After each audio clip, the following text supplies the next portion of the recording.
I want to call something to your attention that we all know intuitively, whether or not you've thought about it explicitly.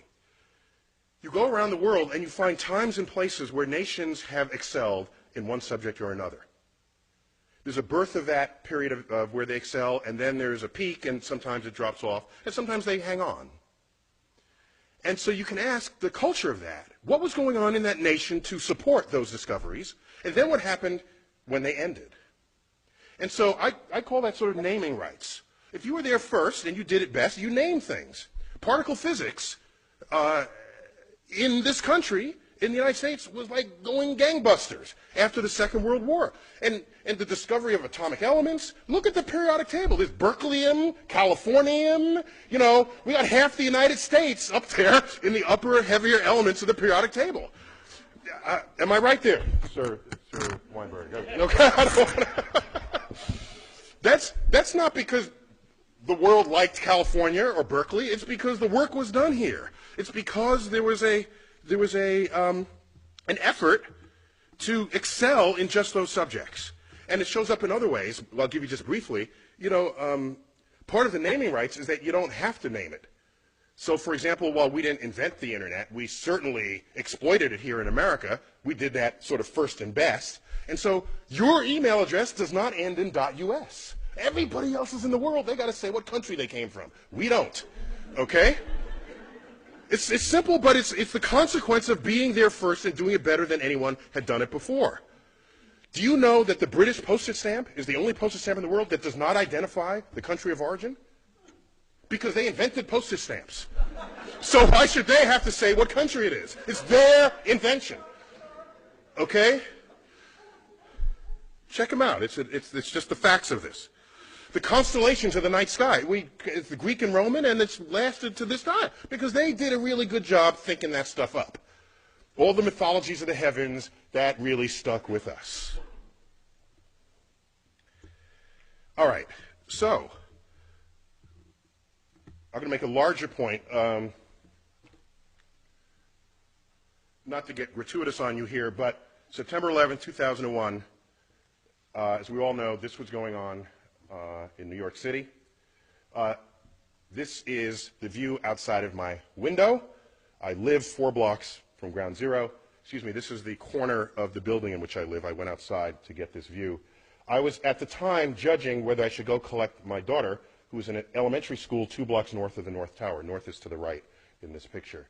So I want to get a closer view with a highly magnified zoom lens to see what, while that was happening, the plane flew into the South Tower. And so no one was thinking terrorism until the second one was hit. The first one was just sort of a bad tragedy.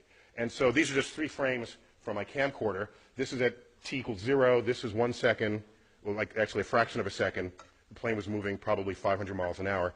And just to understand, the black building, that black sort of monolithic building, that is 50 stories tall. This is New York City, people. So tall buildings are kind of, they're just all over the place. And that's just a hotel, a 50-story hotel. And it's the towers are foreshortened because they're the angle at which this is shown. I put these up because a few days after this, President Bush, I don't remember where he said this, on the steps of the White House, in the Rose Garden or at the Capitol, in an attempt to distinguish we from they, the terrorists who flew these planes into the buildings and into the, that went down in Pennsylvania and in Washington, to distinguish we from they, he loosely quotes a phrase out of the Bible by saying, our God is the God who named the stars. Now, this is before I was on his Rolodex, okay?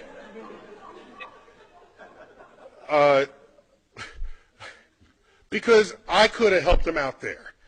The fact is, of all the stars that have names, 2/3 of them have Arabic names. So this was not, I don't think, his intent with that message. Okay? While the constellations are Greek and Roman, the names are Arabic, all right? And the list just goes on and on and on and on. And so where does this come from? How does this happen? How do you get stars named with Arabic names? How does this happen? And it happens because, of course, because catching up with myself here. Okay? It happens because there was this particularly fertile period that Professor Weinberg duly discussed. And around that period, that 300-year period, the intellectual center of the world was Baghdad. Baghdad. It was completely open to all visitors, all travelers, Jews, Christians, doubters, which today we might call atheists. They were all there exchanging ideas. All of them. All of them. And it was that period where you had the advances in, like, engineering and biology and medicine and mathematics. All right? Our numerals are called what? Arabic numerals. They ever stop and think about that? You know, who as in America, do we take pause at this? Why are they called Arabic numerals? Okay, they fully exploit the discovery of the zero, create a whole field called algebra, itself an Arabic word. Algorithm is an Arabic word. All this is going on, and it's all traceable, not to some long 1,000-year tradition in Islam. It's traceable to this 300-year period. This 300-year period. And then, so they had naming rights. The most expensive, beautifully carved astrolabes come out of this period. There's a great collection of these at the Adler Planetarium in Chicago, if you ever want to check them out.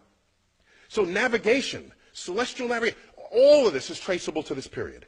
And so something happened. And what happened, as was previously described, I was told, and forgive me for repeating from what you might have heard, 12th century kicks in, and then you get the influence of this scholar, Al-Ghazali. All right? And so out of his work, you get the philosophy that mathematics is the work of the devil. And nothing good can come of that philosophy. That, combined with other sort of codification, philosophical codifications of what Islam was and would become, the entire intellectual foundation of that enterprise collapsed, and it has not recovered since.